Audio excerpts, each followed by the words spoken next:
Release 1.0 tasks for Linux and Mac. So I've set up here, I've got a Windows system, a Mac, two Linux boxes, and you'll notice now the task tab actually works. It doesn't say not supported anymore.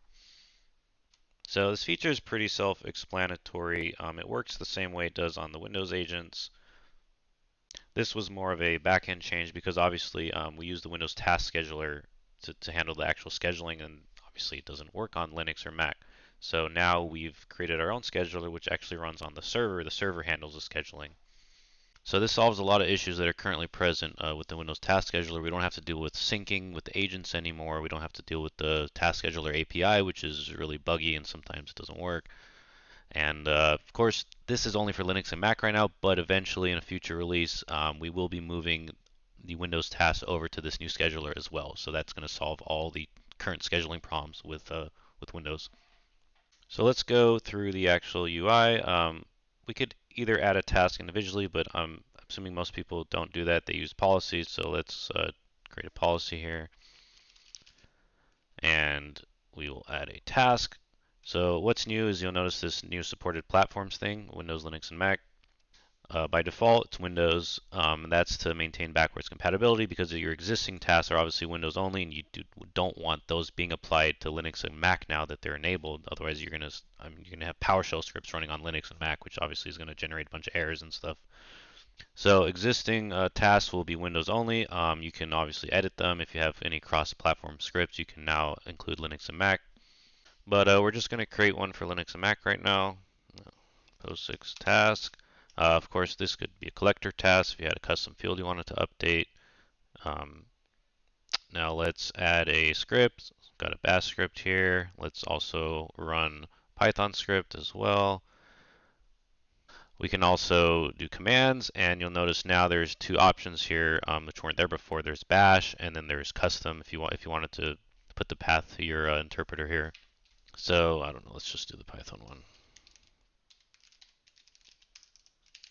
and then we'll do some inline Python. Uh, Here let's do a bash one. I'll add that. Of course, we can, change the order. We can drag it to wherever we want, the order that it will run. All right, let's move on to scheduling. The UI is pretty much the same exact scheduling options. We've got daily, weekly, monthly. For monthly, we can choose either on days, so that lets you choose the months to run on the actual days, or if you wanted to do it by weeks, you could choose the months. You could say only run it on the second and third week of the month, and then only run it on, Wednesday and Friday or whatever. Then, of course, run once, just a one-off task at a specific date and time. On check failure, I don't have any checks, but same exact workflow. When a check fails, you can have it run a task. And next, we have onboarding. So if you had a policy that was applied, to a client or site or even globally, it's going to see that there is a pending onboarding task that hasn't run yet, and that is going to run at the time of agent install. And finally, we have manual, which is just if you wanted to run this task manually, useful for like testing or debugging or whatever. All right, let's do an actual test. Let's create a task, and we'll have it run a bash script.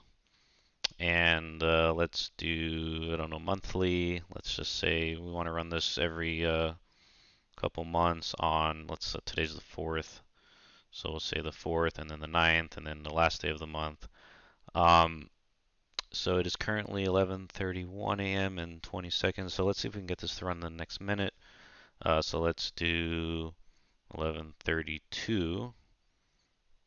We'll add the task.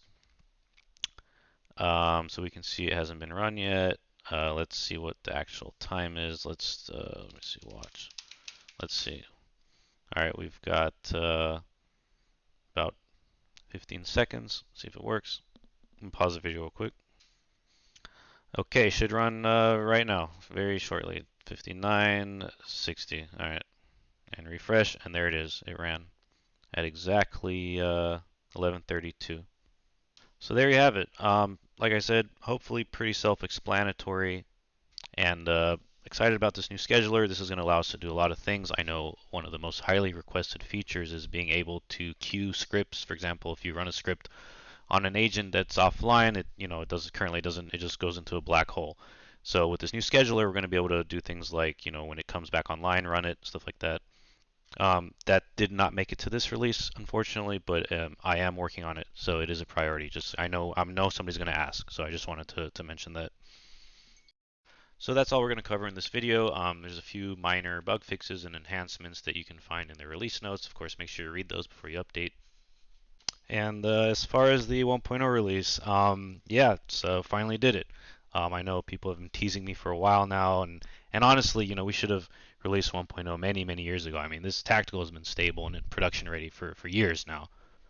So this is more of just, making it official.